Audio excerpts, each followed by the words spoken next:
এই আসিয়া এই দৃশ্য আমরা ভুলে যাব।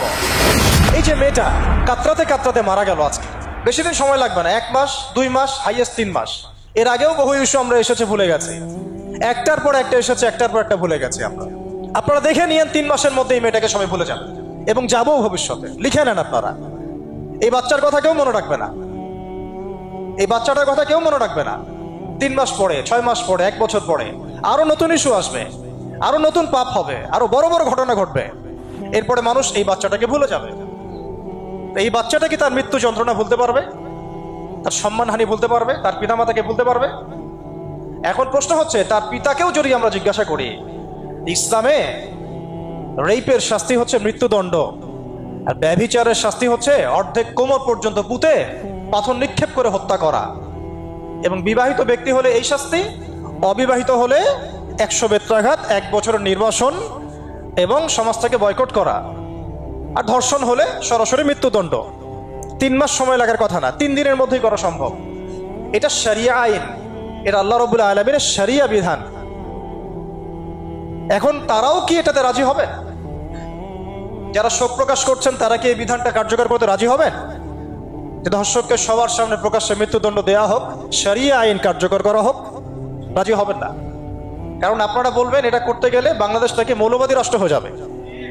তো সমস্যার গোড়ায় আপনারা যেতে চান না, ডালপালা নিয়ে নাড়াচাড়া করেন। জেনা ফ্রি মিক্সিংটাকে উন্মুক্ত করে দেয়া হলো, ছেলে মেয়ের অবাধ বিচরণটাকে উন্মুক্ত করে দেয়া হচ্ছে।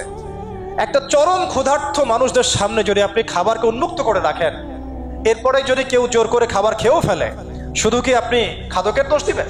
পুরো সিস্টেমটাই দায়ী, পুরো সিস্টেমটাই দায়ী। এখানে আপনি নারী পুরুষকে অবাধ মেলামেশা দিয়েছেন, ফ্রি মিক্সিং এ দিয়েছেন, একদম ছোটবেলা থেকেই, স্কুল লাইফ থেকে, কলেজ লাইফ থেকে, ইউনিভার্সিটি লাইফ থেকে, জব সেকশনে, এমনকি রাজনীতি করতে গেলেও কর্পোরেট সেকশনে, ব্যবসায়িক সেকশনে, অফিস আদালতে, সব জায়গায় ফ্রি মিক্সিংকে অবাধভাবে আপনি উন্মুক্ত করে দিয়েছেন, আমরা উন্মুক্ত করে দিয়েছি।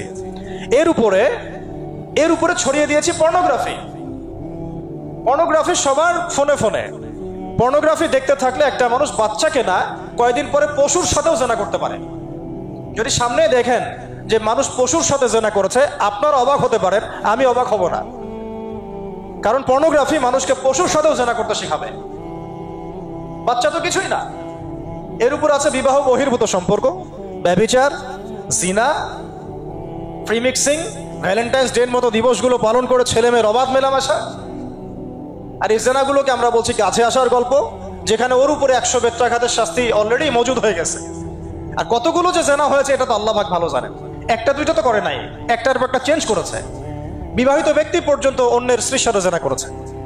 আর এটা তো ধর্ম তো অনেক বড় বিষয়, ধর্ম তো অনেক বড় বিষয়। এটা তো একটা মানবতা বিরোধী অপরাধ, এটা তো একটা মানবতা বিরোধী অপরাধ। এখন সমস্যা কি এক কেন্দ্রিক? এটা বহুমুখী সমস্যা। ফ্রি মিক্সিং রেখেছেন, পর্ন চালু করে দিয়েছেন, এবং সবচেয়ে বড় কথা, এর শরঈ বিচারটুকু নিশ্চিত হচ্ছে না। তাহলে সমাজের মধ্যে এগুলো কমবে না বাড়বে? সিম্পল, সমাজের মধ্যে এগুলো বাড়বে। 6টা কাজ করেন, ইনশাআল্লাহ তাআলা কমে যাবে। প্রথমত শরঈ পর্দা নিশ্চিত করেন, দ্বিতীয়ত ফ্রি মিক্সিং বন্ধ করে দেন, তৃতীয়ত আপনারা জেনার শাস্তি চালু করেন, চতুর্থত সমকামিতা বন্ধ করেন, এলজিবিটি বন্ধ করেন, পঞ্চমত ব্যভিচারের যে রজম শাস্তি চালু করেন, শরঈ বিধান চালু করেন, পর্ন সাইটগুলোকে বন্ধ করে দেন, এবং সমাজে তাকওয়া নৈতিকতা শিক্ষাটাকে বাড়িয়ে দেন। দেখেন সমাজে জেনা কমে না বাড়ে। কিন্তু কেউ এই সমস্যার গোড়ায় যাবে না।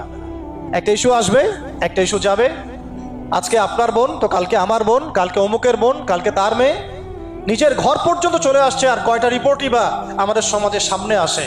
যে কয়েকটা রিপোর্ট সামনে এসেছে এগুলো 50%ও না। বহু মেয়ে এগুলো বলতেও পারেন লজ্জায়। আর আমি তো ওইসব মেয়েদের ব্যাপারে কথা বলা ছেড়ে দিয়েছি, যারা স্বেচ্ছায় নিজের ইজ্জতকে বিলি দেয়। তাদেরকে আমি আমার বোন পরিচয় দিতে লজ্জাবোধ করি।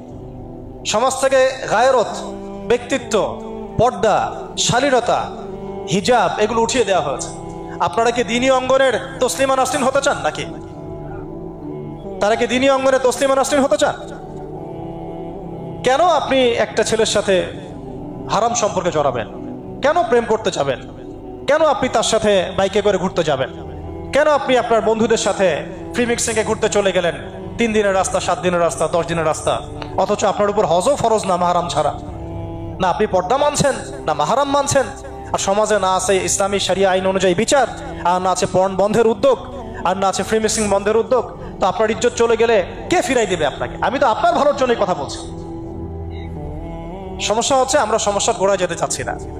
আজকে এই কথাটা আমি এখানে বলতে চাই নাই, শুধু কথা প্রসঙ্গে চলে আসছে যে এই যে মেয়েটা কাতরাতে কাতরাতে মারা গেল আজকে, আপনারা দেখে নিয়েন 3 মাসের মধ্যে এই মেয়েটাকে সবাই ভুলে যান। সমস্যার গোড়ায় আসেন। সমস্যার গোড়া হচ্ছে আল্লাহর জমিনে আল্লাহর দ্বীন ইসলাম বাস্তবায়ন না হওয়া পর্যন্ত এই মানবতার মুক্তির কোনো রাস্তা নাই। আল্লাহর কসম করে বলতেছি, আল্লাহর জমিনে ইসলাম, কোরআন, সুন্নাহ, রাসূলের আদর্শ বাস্তবায়ন হওয়ার আগ পর্যন্ত এই জাতির স্বাধীনতা বলে কোনো শব্দ নাই। এই মানবতার মুক্তির কোনো পথ নাই। কেউ আমরা স্বাধীন না।